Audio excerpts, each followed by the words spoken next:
Hello friends, thank you very much for joining us for another one of the educational series from Dancing Goats and Singing Chickens Organic Farm.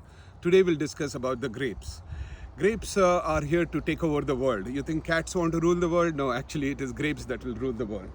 Grapes are really very vigorous and they need frequent trimming, and also understand that the grapes will bear fruit on that year's canes. So meaning to say you cannot do anything harmful by taking it back as much as possible. Thanks to the addition of Mr. Jack from California, who had a vineyard, and he has joined our community. He has done an amazing job with pruning and all of that.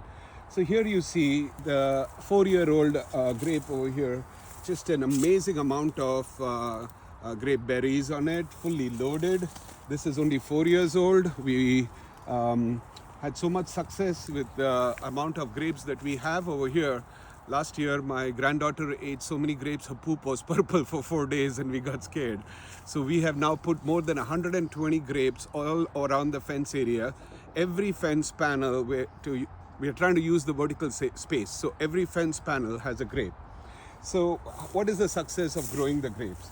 Number one, wherever the stalk is coming off, you make sure that there's a lot of cardboard and wood chips to keep the weed pressure down. The weeds usually will not disturb that, but they will steal water away. It's not a problem with nutrients. We got enough nutrition here, but the main problem is July and August regarding the water. Once the grape berries have formed, then you want to take away all the tips of it.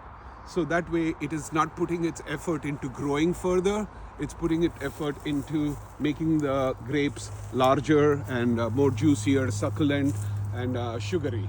So that is quite important. Now some of your grapes might even escape into the trees, as you have seen over there, and go really high. There may be a way to trim it so that it doesn't, you don't have to climb a ladder in order to get the berries. When I say berries, I mean the grape fruits. About integrated pest management, once again for the grapes also, we let our chickens out so they can take care of all the slugs and bugs and beetles and other things. We do not spray.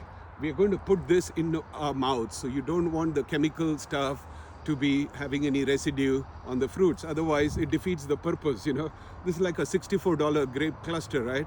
By the time you account for our time, energy, patience, all our work and weeding and working on soil fertility, really, if we are going to spray it with chemicals, it defeats the purpose. We can go and buy it from Walmart or Costco or wherever they sell grapes.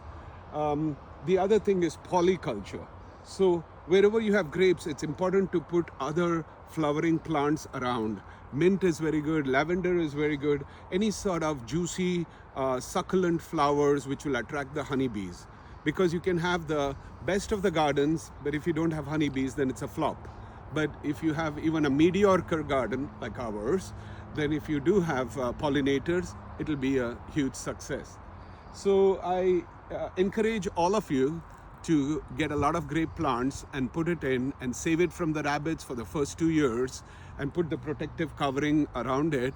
And that way, once it takes off, then really they're pretty good, bulletproof. So the grapes that we sell, they are on the Freedom rootstock, the antivirus one. We get them from the Clean Plant Center in Prosser, from the Washington State University labs, and also from some nurseries in Walla Walla and Wenatchee. So I request you all to come join us on this journey and enjoy some of these grapes.